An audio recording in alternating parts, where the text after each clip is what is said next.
What's going on, everybody? So I'm gonna do a video on a modification of some lights that I got that normally are supposed to be put into the ground with stakes, but if you're like me, I don't like mowing around stuff that's in the grass. I don't like pulling up stuff, so because it takes time. So I had an idea. So what we have here is a 6-pack of lights from Costco.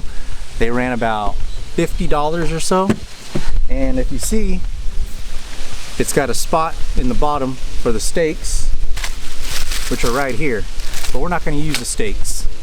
So this light, it's LED, it's got the light up in the top there, solar panel in the front. The bottom actually comes out where you put the stake in there. So I had an idea. Instead of staking them in the ground, I want to put them, if you can see, on this rock wall here, and just kind of have them sitting on the wall all the way down, because it lines my backyard.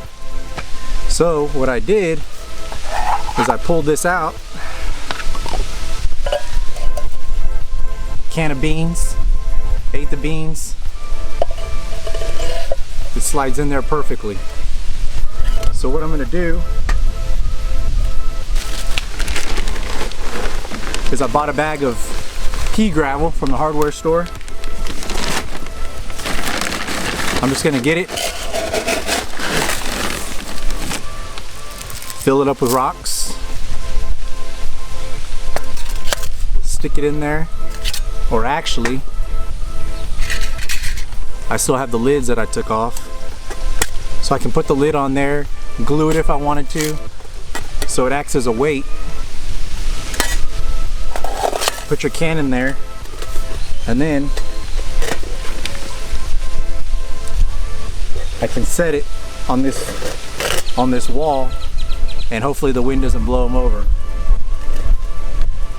Also, I thought about maybe just filling it to about right here with rocks, and then putting the rest gravel, and then you can put, you know, a little plant or a succulent or something like that in there.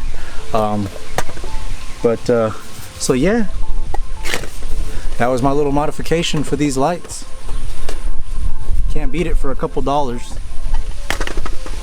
So again, here we are, $50 at Costco, plus another maybe $10 for the rocks and the cans of food. But pretty simple tip, and you won't have to stake them in the ground and mow around them. So thanks for watching. We'll see you again. Have a good one.